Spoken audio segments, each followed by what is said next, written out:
저도 컨설팅을 하고 있지만 엄밀히 있는 기업들을 관리해드리는 일을 하고 있습니다. 그러다 보니까 당연히 자금은 루틴하게 매일 해야 되는 업무 중에 하나인데요. 뭐 그거 하나 갖고 돈 버는 게 아니라. 그런데 보다 보면은 정책 자금을 잘 모르는 대표님들이나 처음 하시는 대표님들이 정말 막연한 두려움을 갖고 계시는. 그래서 오늘 이 시간에는 정말 두려워할 것이 아니고, 그리고 처음 했을 때는 어떻게 접근하면 되는지, 어떻게 물어보면 되고, 어떻게 정책 자금을 생각해서 받으면 되는지를 오늘 정말 쉽게 알려드리도록 하겠습니다. 이 내용은 제가 관리해드린 대표님들한테도 항상 드리는 말씀, 그리고 항상 알려드린 내용이고요. 그래서 정책 자금에 대해서의 심적, 그 다음에 이제 물리적 허들을 더 적게 생각들을 하게 되시더라고요. 사실 정책자금으로 컨설팅, 한마디로 정책자금 컨설팅, 정책자금 영업을 하시는 분들 중에서 진짜 한 달에 1, 2천, 정말 많게 자랑하시는 분들은 방송에 나와서 1억씩 번다고 하시는 분들이 있거든요. 과연 그게 어떻게 가능할까요?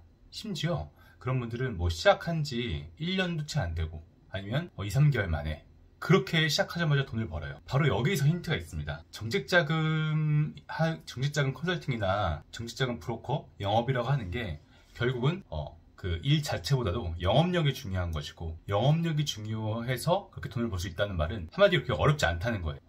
누구나 한두 번만 해보면 다 알 수 있는 내용들이고, 그런데 사실 그것 때문에 대표님들이 그렇게 많은 돈을, 그분들이 한 달에 1억씩 아니면은 2, 3천씩 벌써 그냥 정책자금만 신청해서 받을 돈이 그렇게 많다고 하는데, 그 돈이 다 어디서 왔겠어요? 정책자금에 대해서 막연한 두려움을 가지시거나, 그리고 그분들을 통해서 신청하면 더 잘 받을 것이라는 막연한 기대감을 가지고 정책자금을 맡기시는 분들한테 그 돈이 다 들어온 거겠죠.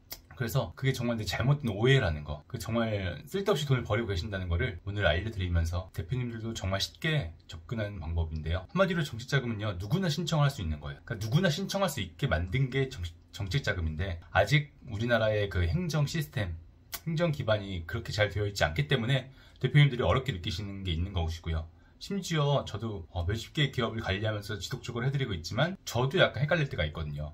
그런 미비점 때문인데, 사실 그 미비점이라고 한다는 거는 대표님들이 공무원을, 아니면 또 이제 공공기관 직원분들을 활용하면 충분히 가능하실 수 있습니다. 어렵지 않게요. 일단 그럼 첫 번째로 행동지침이 어떻게 하면 내가 스스로 누굴 거치지 않고 정말 쉽게 정책자금을 알 수가 있냐.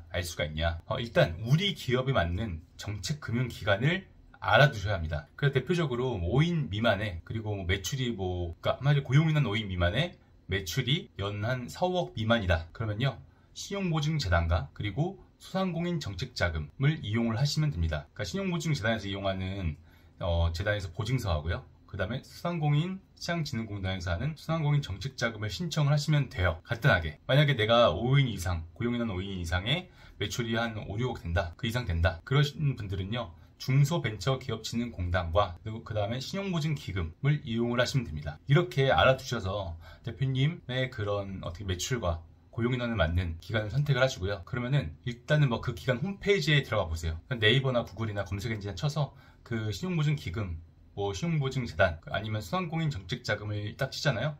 그럼 그 사이트가 나와 있고, 그 사이트에 그 내용들이 자세히 나와 있습니다. 공고 같은 내용들에서요. 혹시나 잘 모르시고, 그리고 한번 이해하기 어렵잖아요. 그럼 무조건 고객센터에 전화하세요. 그 기관마다 고객센터가 있는데 거기에 전화하시잖아요. 그럼 친절하게 내용과 방법을 알려줄 거예요. 일반적으로 우리가 당장 브로커 또는 정책자금 영업하시는 분들한테 맡기잖아요. 그러면은 거기서 알려주는 내용 이상의 힌트를 얻을 게 별로 없어요.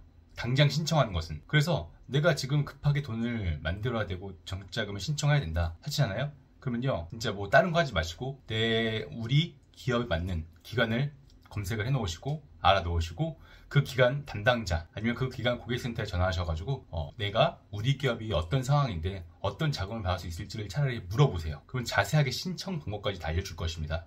심지어 브로커 또는 정책자금 영업만 하시는 분들도 다 그런 식으로 알아보. 그러니까 첫 번째, 아까 말씀드린 것처럼 정책금융기관 찾기.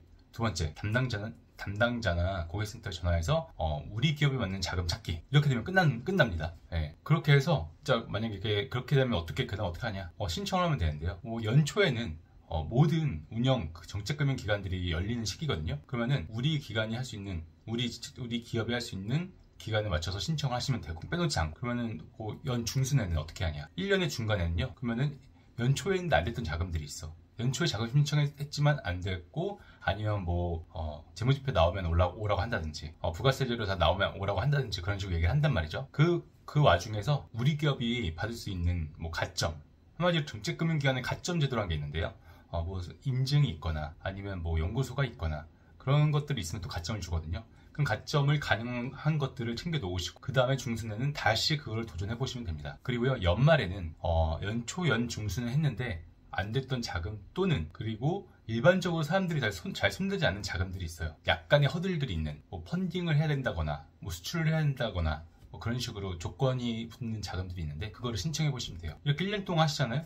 그럼 대표님들이 웬만한 그 뭐 자금 영업 하시는 분들, 브로커 하시는 분들보다 더 많이 확률을 높일 수가 있어요. 그리고 또 마지막으로 그러면 또 뭐가 중요하냐, 일단은 쫄지 말 것. 자금 신청하시는데 가장 대표님들의 문제가 어떻게 보면 겁을 먹고 쫄고 시작을 하신다는 거예요. 사실 어떻게 보면 정책금융기관 사람들이 우리한테 돈을 주는 게 아니잖아요. 그냥 빌려주는 거잖아요. 그리고 내가 사업성이 괜찮다고 생각하잖아요. 그럼 당당히 요구할 권리가 있는. 그래서 쫄지 말고 하면서, 특히 우리가 정책자금을 한 번도 어떤 기관에서 안 받았다 그러면요, 일단은 처음인 기업들 그리고 창업 7년 이내 기업들은요 조금 더 관대하게 봐줍니다. 그리고 좀 모르고 그래도 더 관대하게 봐주고 이해를 시켜주려고 할 거예요. 그러니까 일단 쫄지 말고 신청해 볼 것. 그리고 신청하면서 어려운 거는 기관에 전화해봐서 알아보면 된다. 근데 막 이런 노력들을 대표님들이 직접 다 하면서 하기가 너무 번거로우시거나 그 시간과 에너지를 아끼고 싶으시거나, 그리고 자금이 하나뿐만 아니라 루틴하게 계속 지속적으로 필요하고 관리가 필요하고, 한마디로 그 우리 기업을 이쁘게 만들 수 있는, 우리 기업을 건강하게 만들 수 있는